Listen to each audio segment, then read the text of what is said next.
اللہ ہر کسی کو آزمائش کے لیے نہیں چنتا۔ اتنی بڑی دنیا ہے پر کچھ ہی لوگ ہیں جو اللہ کے پسندیدہ ہوتے ہیں، جنہیں یا تو اللہ اپنے قریب کرنا چاہتا ہے، یا ہدایت دینا چاہتا ہے، یا صابر بنانا چاہتا ہے۔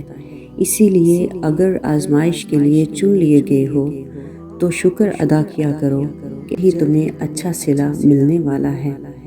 صحیح مسلم کی حدیث ہے کہ حضرت ابو ہریرہ رضی اللہ عنہ سے روایت ہے کہ رسول اللہ صلی اللہ علیہ وآلہ وسلم نے فرمایا کہ جو شخص اللہ کے سامنے تواضع سے رہتا ہے، اللہ اس کو بلندی عطا فرماتا ہے۔ حضرت انس بن مالک رضی اللہ عنہ روایت کرتے ہیں کہ رسول اللہ صلی اللہ علیہ وآلہ وسلم نے فرمایا کہ جان لو کہ مدد صبر کے ساتھ ہے اور بے شک مشکل کے ساتھ ہی آسانی ہے۔ حضرت عبداللہ بن عمر رضی اللہ عنہ روایت کرتے ہیں کہ رسول اللہ صلی اللہ علیہ وآلہ وسلم نے فرمایا کہ جو شخص کسی مومن کے دل کی پریشانی کو دور کرے، اللہ بھی قیامت کے دن اس کی پریشانی کو دور کرے گا، اور جو شخص مصیبت میں مبتلا شخص کی مدد کرے، اللہ بھی دنیا اور آخرت میں اس کی مدد کرے گا۔ اور اللہ بندے کی مدد کرتا ہے جب تک بندہ دوسرے بندے کی مدد کرتا رہتا ہے۔ اور جو شخص علم طلب کے لیے راستہ اختیار کرتا ہے، اللہ اس کے لیے جنت کا راستہ آسان کر دیتا ہے۔ انسان کو صبر، صداقت، مدد کرنے کی رغبت اور دوسرے مسلمانوں کے ساتھ مدد کرنے کی ترغیب بھی دیتا ہے۔ جب اللہ کی غیبی مدد آنے والی ہوگی تو مندرجہ ذیل جو 4 نشانیاں ہیں وہ ضرور ظاہر ہوں گی، جو قرآن و حدیث کی روشنی میں عمرانہ بیان کی گئی ہیں۔ انسان جب بڑی مشکلات اور پریشانیوں کا شکار ہوتا ہے اور وہ بلا منصوبہ حل نہیں ہوتی، تو اچانک سے اس کی مشکلات کا حل ملتا ہے اور اسے سکون ملتا ہے۔ اس کو یہ احساس ہوتا ہے کہ اللہ کی مدد قریب ہی ہے۔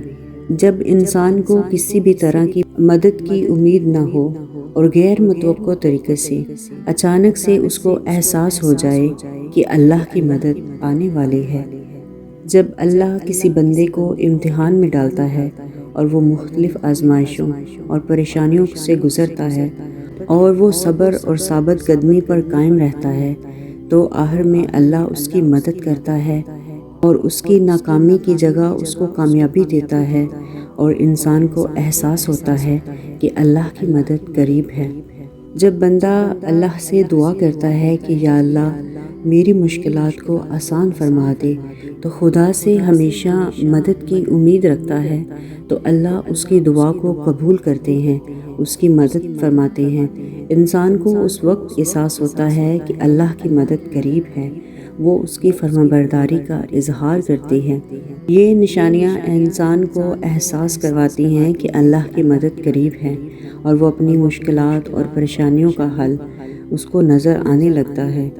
یاد رکھیں کہ اللہ اپنے بندے کے دل کی حالت کو جانتا ہے، اس کی پریشانیوں کو سمجھتا ہے۔ جب کوئی شخص مدد کے لیے امید سے اللہ کی طرف رجوع کرتا ہے تو اللہ اس کی پکار کو قبول فرما کر اس کی مدد کرتا ہے۔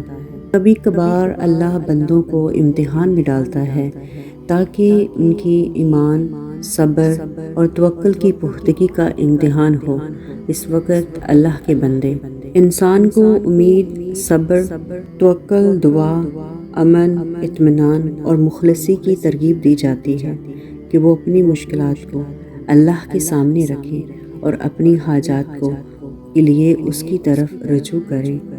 کبھی بھی اپنے آپ کو دوسروں کی وجہ سے تکلیف نہ دیں، اللہ پر بھروسہ رکھیں اور یقین کریں کہ ایک نہ ایک دن وہ آپ کی ساری دعاؤں پر کن فیکن ضرور کہے گا۔ ناممکن تو تمہارے لیے ہے، اللہ کے لیے نہیں۔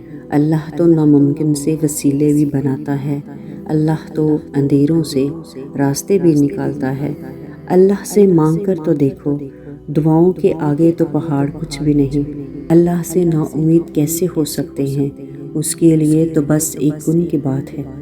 ہر چیز آپ کے لیے اللہ کی مرضی سے ہوتی ہے۔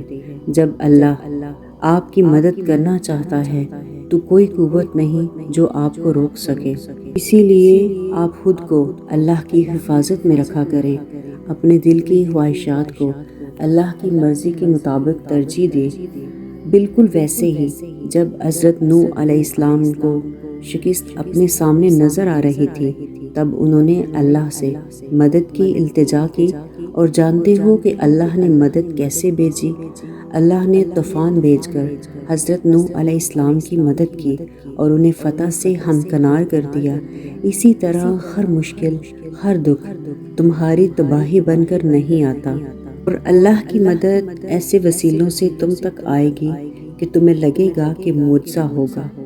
کچھ لوگوں کو وہ موسیٰ کی طرح لاڈلا رکھتا ہے اور انہیں تکلیف دیتا ہے اور آزماتا ہے اور انتظار کرواتا ہے، لیکن پھر بھی ان کے لیے سمندر کے درمیان سے راستہ نکالتا ہے، انہیں فرعون جیسوں سے محفوظ رکھتا ہے، پاکیزہ ہمسفر عطا کرتا ہے، ان کے ذکر کو امر کر دیتا ہے۔ کس نے کہہ دیا کہ لاڈلوں کو تکلیفیں نہیں ملتی؟ تو فرعونوں جیسوں لڑنا پڑتا ہے۔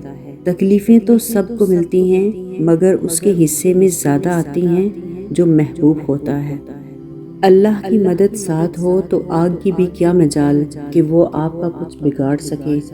حضرت آدم علیہ السلام اور حضرت ابراہیم علیہ السلام کی زندگیوں سے بھی یہ سیکھا ہے۔ کبھی کبھی زندگی اس مقام پر آ پہنچتی ہے کہ نہ کوئی آگے کا راستہ ہوتا ہے اور نہ واپسی کا کوئی تصور، پھر بھی معجزے ہوتے ہیں دعاؤں سے، پھر بھی تقدیر بدل جاتی ہیں کن فیکن سے۔ بس صبر اور اللہ پر بھروسہ رکھنا بہت ضروری ہے۔ کیوں وسوسے ستا رہے ہیں تمہیں؟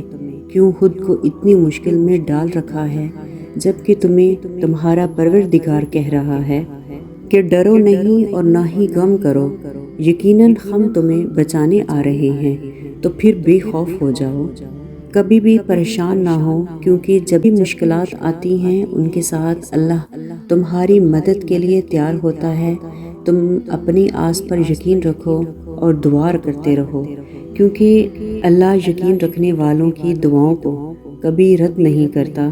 یہ جس آزمائش کو حادثہ سمجھ رہے ہو نا، یہ تو اللہ کی تمہیں معجزوں تک لانے کی ترکیب ہے۔ وہ کہتا ہے مانگو مجھ سے، میں قبول کروں گا۔ آزمائشیں طویل ہو رہی ہیں تو سمجھ جاؤ کہ تمہیں چنا جا چکا ہے۔ اللہ کے پیارے بندوں کی فہرست میں تمہارا شمار کیا جا چکا ہے۔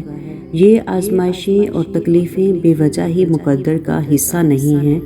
صبر کے کڑوے گھونٹ کے بدلے تمہیں شکر کے سجدے تک لانے کا وعدہ ہے۔ جب تم محسوس کرنے لگو کہ آخری حد تک آزمائے جا رہے ہو، تو سمجھ جاؤ کہ تمہارے معاملے کا فیصلہ اور اللہ کی جانب سے مدد کا وقت بہت قریب ہے۔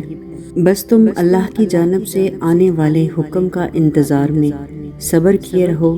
اللہ کسی بھی حال میں تمہیں در بدر نہیں ہونے دے گا۔